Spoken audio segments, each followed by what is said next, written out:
watching the 3D Botmaker Diecast Racing League. Welcome back to the 3D Botmaker Diecast Racing League. It is time for the start of the Stock Tournament Series 2022 season. Unlike King of the Mountain, these cars have not been modified. Also, we're going back to the 16-car tournament bracket. That means we'll have 16 Ford Mustangs competing in this tournament. There's so many Mustangs, maybe too many. Can you really have too many Mustangs? Yes, you absolutely can. One is too much for me. Now, we are taking safety very seriously for this tournament. What is that long line for? We're making sure each and everyone in the crowd signs a waiver. That makes a lot of sense. We got Mustangs. Well, they do have a reputation. Let's look at the bracket for this tournament. The drivers will be competing in groups of 4, and we have 4 groups for round 1. Up first for Group 1, we have Kenny Smallblock. Kenny is driving in a 2010 Ford Shelby GT500 Super Snake. Then we have James Hitfield, very fitting name. Hitfield is driving in a 92 Fox Body Mustang. Then we have Jack Ford. Jack Ford is in a red 1967 Mustang. And finally we have Odin Boomer. Odin is driving in a 2018 Ford Mustang GT. I'm kind of liking that car. See, they're growing on you. I wouldn't say that.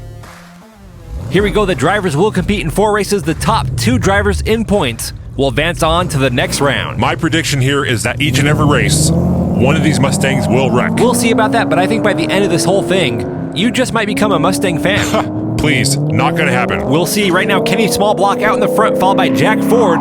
Modern Mustang versus a classic. Kenny Smallblock with a nice lead here. He's rounding the final corner, and Kenny Smallblock will take the win on race 1, followed by Jack Ford, James Hitfield, and Odin Boomer. A little fender bender in the tunnel, but I'm actually surprised to see all the cars make it past the finish line. That was a very clean race. Maybe all the ideas you have about Mustangs and Mustang owners might not totally be accurate. Don't get ahead of yourself. That was only one race. I think this tournament can be like an intervention for you. I'm not the one with the problem here. The Mustangs are the problem. Don't worry, we're all here to help you. 3D. This is a safe space. This is not a safe space. We're way too close to the track. Here we go with race 2. James Hitfield on the front right, Odin Boomer on the front left. Let's hope no one gets hit by Hitfield. Odin Boomer with a slight lead on the first straight. It's a close pack into turn 1. Hitfield trying to pull ahead. Now he's side by side with Odin Boomer. Watch out. Boomer gets pushed off the track. Jack Ford is upside down. And there we go. A Mustang is upside down on its roof. James Hitfield on the edge. He recovers. And Hitfield takes the win on race 1, followed by Kenny Smallblock. This is exactly what I expected to see. Only 2 races in, and someone is already upside down. Looking at the replay, James Hitfield putting some pressure on Odin Boomer. Boomer up on the side wall, gets hit from behind by Jack Ford. That sends Jack Ford up the bank before he comes crashing down. This right here was just classic Mustang racing. Now let's be fair, we've had plenty of other vehicles from different manufacturers crash and wreck on these turns. These guys are just getting started. This was the first of many. You just wait and see. It's almost like you want them to fail. I just have realistic expectations. Did a Mustang do something to you in the past? No. If you want to talk to someone about it. I don't need to talk to anybody about anything. I'm just saying, I think we've all had our hearts broken by a Mustang at some point in our life. You're not alone. Well, Jack Ford is alone on the track. Let's focus on him. The other 3 drivers trailing behind. Jack Ford approaching the final turn. Whoa, he hits the side wall. No. He's bouncing all over the place. Hide the women and children. We got a wild Mustang on the track. Jack Ford barely able to tame that pony to bring it past the finish line. This is going to be a dangerous tournament. That will push Jack Ford up on the scoreboard. He is now in 2nd place behind Kenny Smallblock.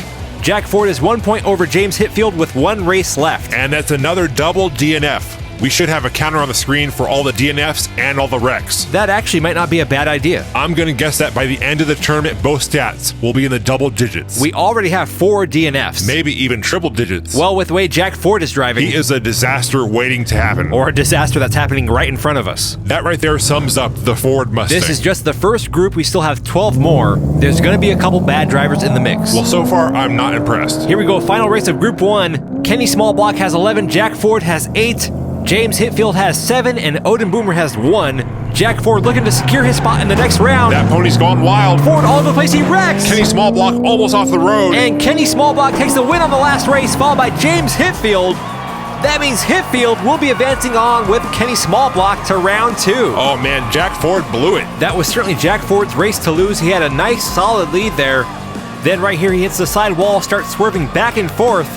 Kenny Smallblock catches up to him right here, passes on the inside. That forces Jack Ford to go high on the turn. And we all know when Mustangs go high, they go low. That was an impressive race, however, for Kenny Smallblock. Let's see those stats. That is now 2 wrecks and 5 DNFs. That's not too bad. For Mustangs, it's actually pretty good. And there's your first 2 advancing on to the next round, Kenny Smallblock and James Hitfield. Don't go anywhere, we've got more racing coming up after the break.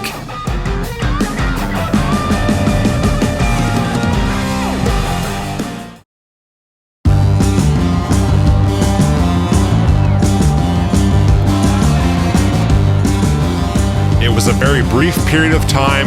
I was still trying to discover myself. Welcome back. This just in, Tootie just revealed to us that he actually owned an 89 Mustang. Owned is kind of a strong word. The plot here is getting deeper. There's nothing to talk about. I had it for a little bit. It's gone. End of story. You can't own a Mustang and not have it impact you in some way. And here's our next group of drivers. We have Slick Murphy. Slick Murphy is driving in a 1965 Mustang Fastback. Then we have a man with 2 first names. You can't trust those guys. It's Greg Todd. Greg Todd is driving in a beautiful classic 1965 Mustang. Then we have a guy who seems a little overconfident that he's going to win. It's Doug Winning. Doug Winning driving in a yellow Ford Shelby GT 350R. And last up is Stephanie King. Is there a relation there to the legendary driver Stephen King? I'm not quite sure, but Stephanie King is driving in a 2015 Ford Mustang GT.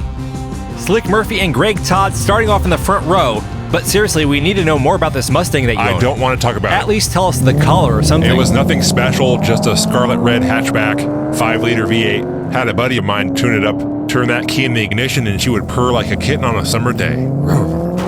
This sounds more like a love affair than a quick fling. Sally was nothing special to me. So you named it. Look at that, we got a pile up. That sounds serious. Slick Murphy still rolling, and look at that. One race in, and a Mustang has wrecked. Slick Murphy manages to make it past the finish line along with Doug Winning. It's amazing what a winning attitude can do for you on the track. Greg Todd breaks down on the exit of that turn. Also, for those keeping count, that's 2 more DNFs and another wreck. Let's try to dissect what happened there on that final turn.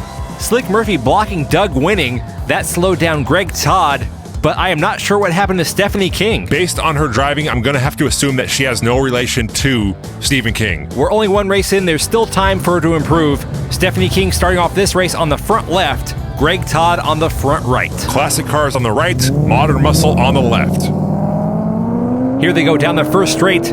Greg Todd with a slight lead going into turn 1. Stephanie King not far behind. It's a close race going into 2. Some contact there. Slick Murphy moves into second. Greg Todd goes for the block. Slick Murphy on the inside. Greg Todd wrecks. Down goes another Mustang. And Slick Murphy will take his 2nd win in a row.